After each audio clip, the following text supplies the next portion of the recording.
The first carbon racer from Altra was my pick for most underrated shoe the year it came out. But that shoe did have some flaws. Can a new round of updates finally put this shoe on runners' radars?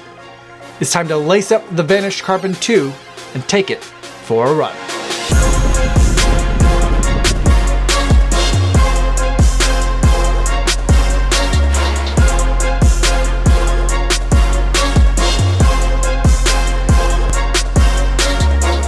Yo, what's going on? My name is Kofuzi and I'm a non-elite runner who reviews running shoes here on YouTube. And today I want to talk to you guys all about the Altra Vanish Carbon 2. But before I get to those thoughts, I do want to go over some disclosures. This is a pair of shoes that Altra sent to me for the purpose of review. However, nobody's paying me to make this video or to include their shoe in this video, and no one's going to get a chance to preview any of my footage or my thoughts before you guys get a chance to see this video on YouTube. So with that disclosure out of the way, let's talk about the Altra Vanish Carbon 2, and let's start with the specs. And this time, let's mix it up a little bit. Let's start with the two things that I think were the biggest problems for the first Vanish Carbon. One was the outsole durability. It wasn't a rubber outsole. It was some sort of EVA mix, and people were really worried about how quickly that was wearing down. And two, people didn't love the new carbon plate design. It just wasn't firm enough. It wasn't making the shoe rigid enough. They've updated both of those things in the Vanish Carbon 2 and addressed those right off the bat. First, the outsole is a robust rubber outsole. And the second thing is this carbon fiber plate that you could see is now a full-length carbon fiber plate, no more forked teardrop shaped Carbotex plate like we had last year. This year, it's a full-length carbon fiber plate, more like what you would expect to see in a carbon plated racer. Now, to round out the specs on the shoe, there's a lot of stuff that's still kind of the same, just tweaked and refined for this year. It's still got Altra's zero drop design, although there's more stack height to it this year. A lot of times people associate low drop or zero drop with low stack height or minimalist shoes, but that's not necessarily the case. This year's there's 36 millimeters of stack height in both the heel and the forefoot of the shoe, hence the zero drop. And that midsole foam is made out of Altra's Ego Pro foam. And this year there's 3 millimeters more stack height provided both in the heel and in that forefoot. It still is a foot-shaped shoe. That's something that Altra has always been known for. These days, Altra kind of divides it into three kind of widths of feet in terms of styles and fits of how the shoe fits on foot. And since this is a racer, it's still foot shaped. There's still room for the toes here, but it's the slimmest of Altra's foot shapes that they use in their shoes, which is the same as we saw last year. And also there is a very thin, very lightweight, very breathable upper, but it's a different material this year. Last year was more of a kind of fabric textile material. This year it's more of this kind of wire mesh that's up top. Very strong, very breathable, and comfortable on foot. There's a little bit of a TPU toe cap up here and a super thin gusseted tongue. And again, there's no structure just like last year in the heel cup, and the heel bumper pad design has changed just a little bit from last year as well, but overall the same concept is here. Altogether, these changes result in a shoe that's 8.1 ounces or 229 grams.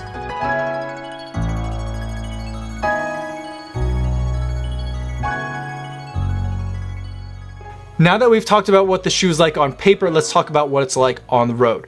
I think that the updates to the shoe are definitely improvements over last year. I'm feeling like this shoe is much more snappy and a lot more fun to run in than last year's version. And I'm going to attribute that to two things. I think the fact that there's more foam in here is a plus, and I feel like the full-length carbon fiber plate is providing a little bit more rigidity and snappiness to the shoe, something more for the foam to push off against that makes it that much more enjoyable of a ride. It feels like a lightweight shoe. It feels like a fun and fast shoe that's quick to turn over, and I've been enjoying running both fast 200-meter sprints in this shoe as well as some threshold repeats in the shoe as well. I've had a lot of time on feet in the shoe, and that foot-shaped toe box is definitely very welcome the longer that I spend in this shoe. But the downsides are that ultimately, I think part of what I'm really looking for is even more rigidity still. I think if anything for this shoe, if it were harder to bend, if it were more rigid,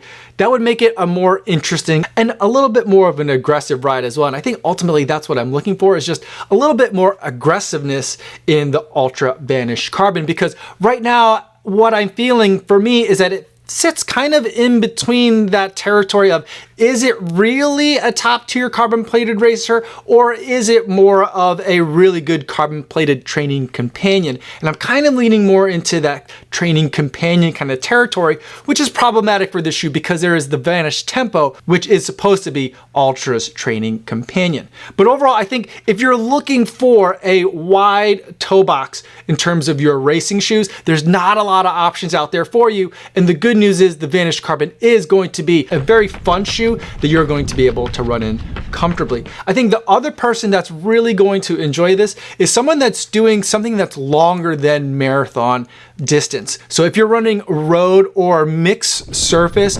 ultra distance racing, I feel like the Altra Vanish Carbon, with the fact that it's a little bit less aggressive and the fact that it's still fast but comfortable for a long period of time, could make this a prime choice for you.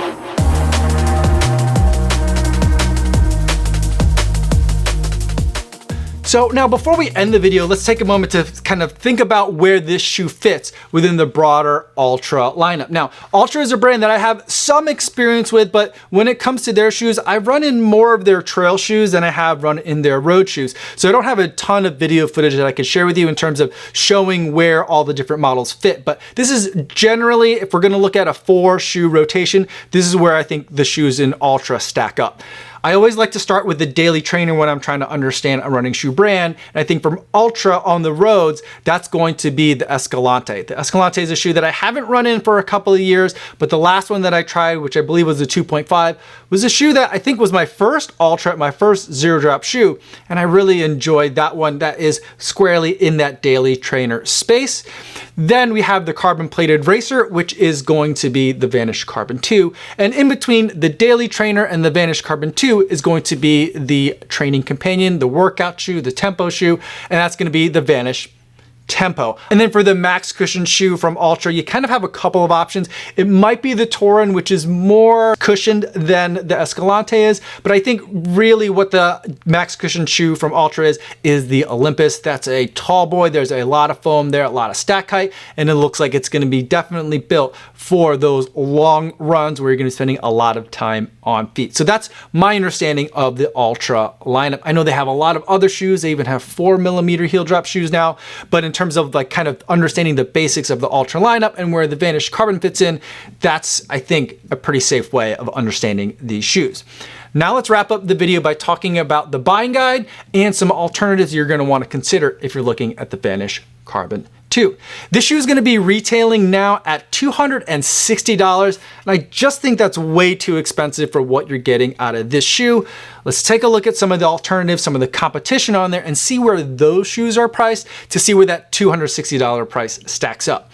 I think if you're looking at the Vanish Carbon 2, the first shoe that you should also consider is going to be the Vanish Carbon 1, because there's just not a lot else that's in the space of foot-shaped toe box, zero drop, and carbon plated. And this is a very similar shoe to the Vanish Carbon 2 that I think you should also look at it because you can still buy this one. Now, I do think the Vanish Carbon 2 is significantly better, but this shoe started out at $240 when it was first released almost 2 years ago, I think, at this point. And now when we're looking at it, you can find it on sale on the Altra website for $192 if they still have any inventory left in your size.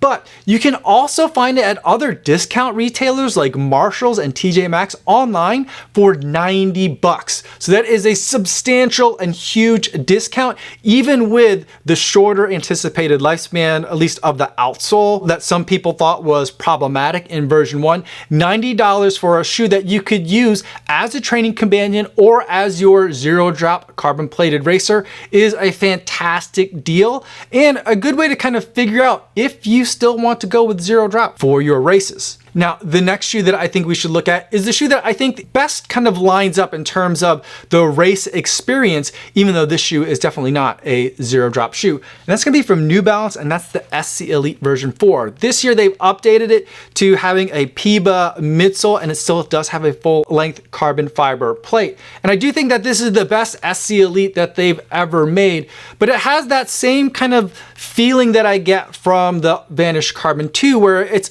a little bit softer softer than I'd like and not quite as snappy as I would want for aggressive carbon plated racing needs. Again, that's a preference that I like to feel in my racing shoes. But if you want something that's a little bit more mellow, a little bit softer, something that gives you a little bit more comfort at the expense of that kind of raw performance kind of feel to it, I think the SC Elite version 4 is going to be a really great option, especially because even though this is not a foot-shaped toe box by any means, it is one of the more generously roomy of the kind of narrow racing shoe options that are out there, if that makes sense. So I feel like this is a pretty comfortable, high volume and relatively wide racing option that you can also take a look at. That shoe does come in at $250 though, so it's really close to that $260 price point of the Vanish Carbon 2.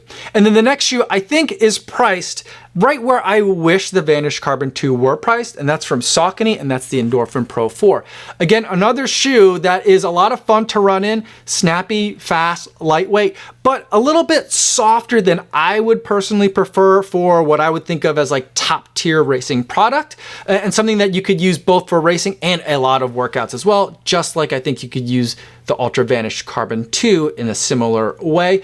This shoe has a very comfortable upper, a little bit more snug than the SC Elite version 4, but I feel like it's not crunching my toes. So it's another shoe that I feel like is comfortable underfoot, a little bit softer than it is snappy, but still a lot of fun to run in, and a shoe that I've been recommending to a lot of people. This shoe retails at $225. So will the changes to the Vanish Carbon 2 put it on runners' radars? I'm not sure. I still think it's going to be a very niche shoe. I still think it's going to be primarily for people who are already running in zero drop, which is a subset of the running and racing community.